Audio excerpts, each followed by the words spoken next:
O child, O foreign ladies, how miserable your death makes me.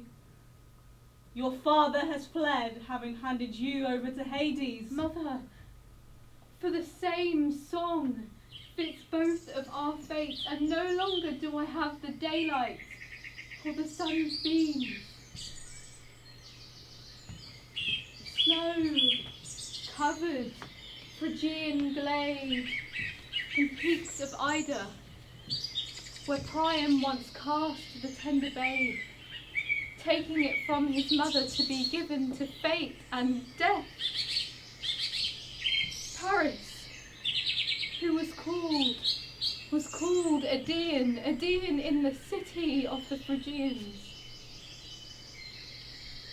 Oh, how I wish you had never settled Alexandros, raised as a cowherd amongst the cows, near the bright water, where lie the springs of the nymphs, in the meadow luxuriant with shoots of green and roses and hyacinths for goddesses to pick.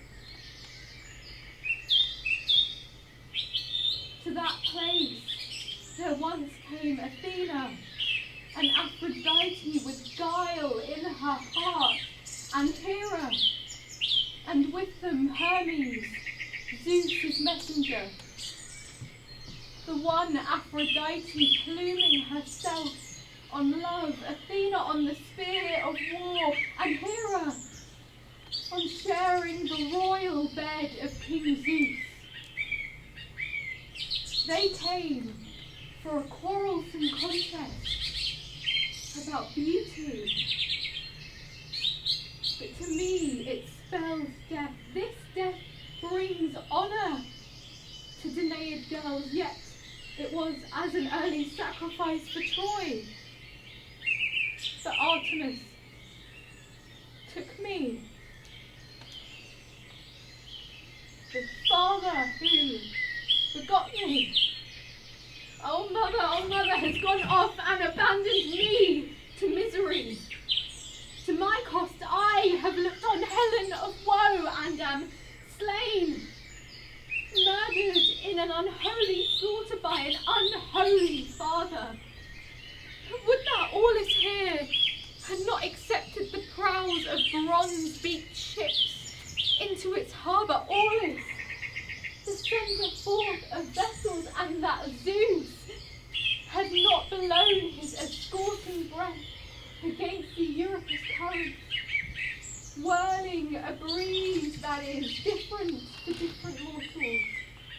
a joy. The sails of some for others, grief for others, harsh necessity for some, a setting forth for others, the furling of sail for others, delay.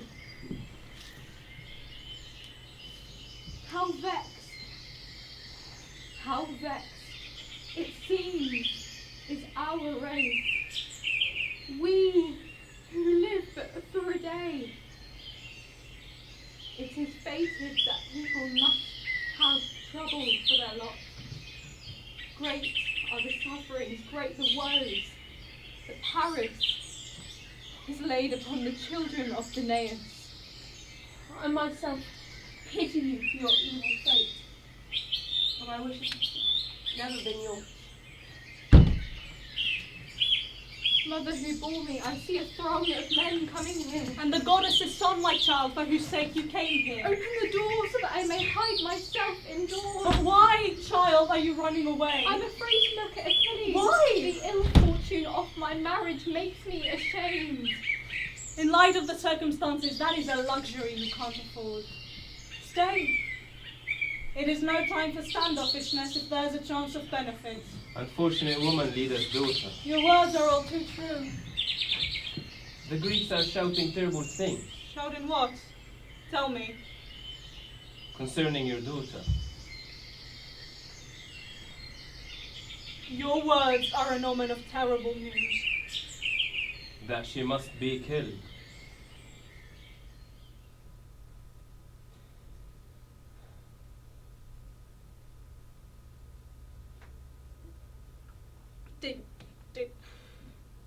Did no one speak against this? At me too they shouted What did they shout? that I must be stoned to death. For trying to save my daughter. Exactly so. Who would have dared to touch you? All the Greeks. But was the army of Myrmidons not with you? They were the most hostile of all. We atoned for them, my daughter! They said that I was slave of marriage. And what did you reply? I begged them not to kill my future wife. As is only fair. But I was drowned out by the shouting. The multitude are a terrible thing. Nevertheless, I shall come to your aid. You will fight all alone against many. Do you see this men carrying armor? Blessings on you for your noble hearts. Blessings I shall have. So my daughter will not be killed. Not if I can help it. Will someone come to lay hands on her? Yes. Countless soldiers with Odysseus leading them. You mean the son of Sisyphus? That's the man. Acting on his own or chosen by the army? Chosen, but with his full consent. A terrible thing to be elected to, shedding blood. Why shall it check on him? Will he drag her away against her will? Yes. By her black hair. What must I do then? Hold fast to your daughter. You may be certain. If that can save her, she will not be killed. It will come to that. Mother, you must listen. It is right to thank the stranger for his efforts, but you also must take care. He could well be put in wrong with the army and suffer misfortunes, yet we might be no better off. Here, Mother, the thoughts that have come to me as I have pondered. It is determined that I must die, but to do so gloriously. That is the thing I want to do, clearing myself from all taint of baseness. Consider with me, Mother, the truth of what I am saying. Hellas, in all its might, now looks to me, and upon me depends the power to take their ships over and destroy the Phrygians, so that barbarians will not do anything to women in the future. All this rescuing is accomplished by my death, and the fame I win for freeing Hellas will make me blessed. Truly, it is not right that I should be too in love with my life. You bore me for all the Greeks you have in common, not for yourself alone. Countless hoplites and countless rowers will dare, since their country has been wronged, to fight bravely against the enemy and die on behalf of Hellas. Shall my single life stand in the way of all of this? What just plea can we make to counter this argument? And there's another thing to be said. If Artemis has decided to take my body, shall I, who am mortal, oppose a goddess? That is impossible. I shall give myself for Greece. Make sacrifice, all of you, and sack Troy. That for me will be my long-lived memorial. That for me will be my children, my marriage, my good name. Greeks, mother, must rule over barbarians, not barbarians over Greeks. The one sort are slaves, while the others are free men. Your conduct is noble, yet ill is the fate that the gods have sent you. Daughter of Agamemnon, some god would have made me a blessed man if I could have won you as my wife. Hellas I consider enviable, because she has you. And you I consider enviable, because you have her. Your words are splendid, worthy of your country. You were fighting against heaven, but you have ceased to do so, and have considered carefully what is beneficial and necessary. The desire to be your husband affects me all the more when I consider your nature. You are a noble past, but look, I won't be your benefactor and take you to my home. Thetis be my witness, how pained I am that I shall not save your life by fighting against the sons of Danaus. Consider, this is a terrible evil.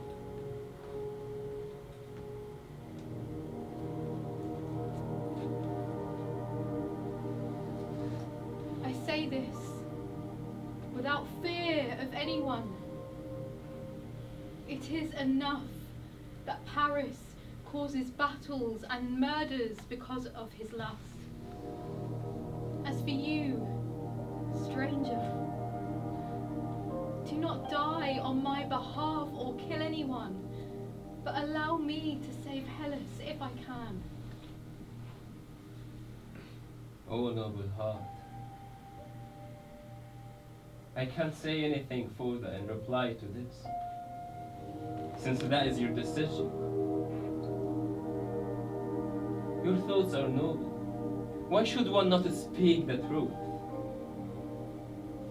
But nevertheless, since you might have a change of heart, hear my proposal.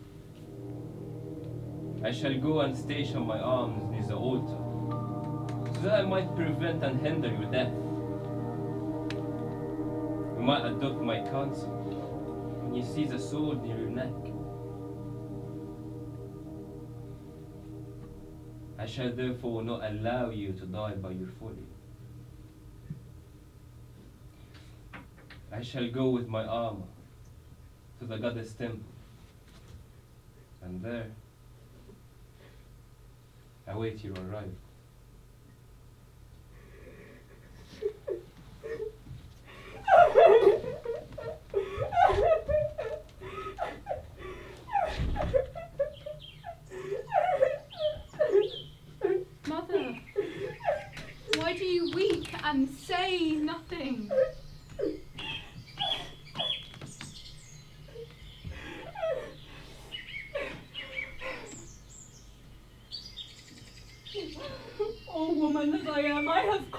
grieve in my heart. Don't make me a coward, rather do as I say. Speak.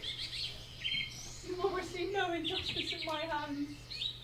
Do not cut off a lock of your hair, or put black garments about your body. What is it that you have said, daughter? After losing you. My life has been saved, and your name will be honoured because of me. What do you mean? Shall I not grieve for your death? No, for no grave mound will be raised for me. What? Is it not customary for sacrificial victims to be buried? The altar of Zeus's daughter will be my memorial.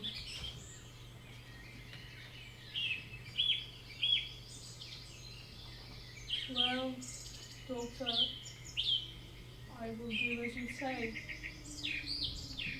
Your advice is good. Yes, for I enjoy good fortune, and am Hellas's benefactor. Is there anything I can do in Argos as a favour to you?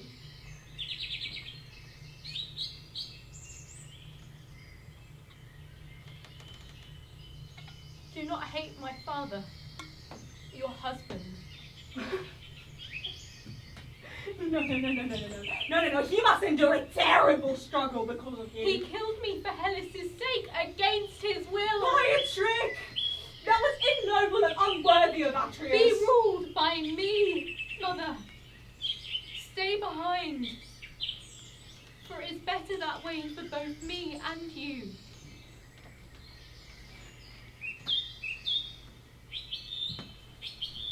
One of my father's servants conducts me to Artemis's meadow, the place of my slaying.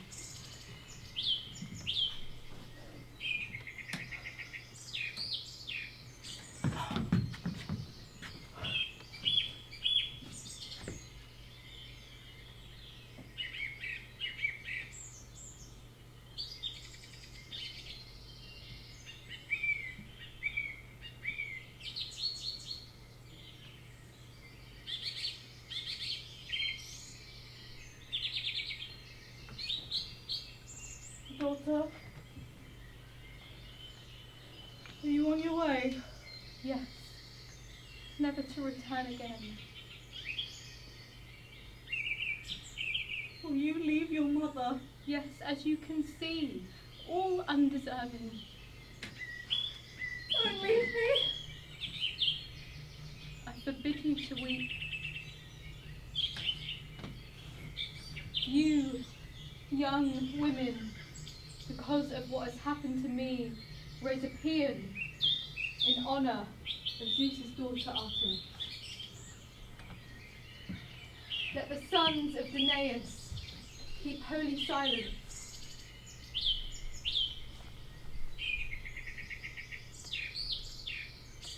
Let someone prepare the sacrificial basket. Let the purifying barley meal make the fire blaze up. Let my father make his rightward course about the altar. For I am departing to give the Greeks salvation and victory. You call upon the fortress of Perseus, the work of Cyclopean hands. You raised me as a light of salvation for Greece. I do not regret my death. No, for fame will never leave you.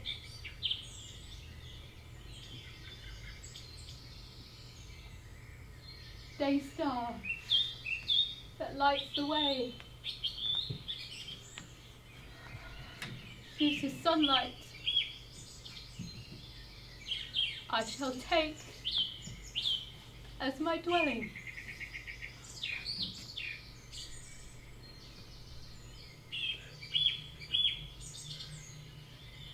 Another life, another lot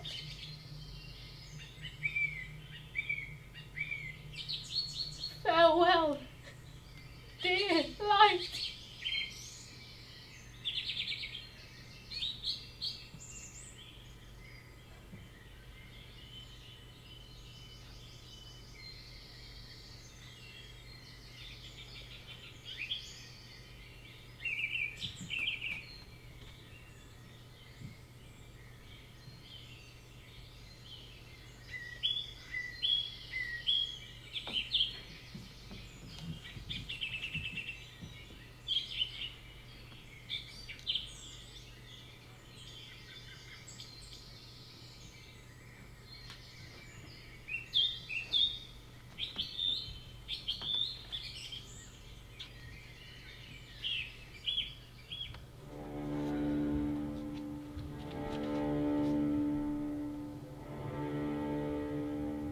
See her, the succor of Ilium and the Phrygians, going on her way, destined to have her head garlanded and sprinkled, and to stain the goddess's altar and her lovely body's throat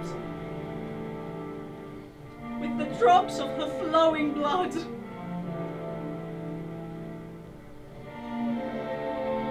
fair water your father's streams and his lustral vessels await you, and the Greek army keen to make their way to Ilium.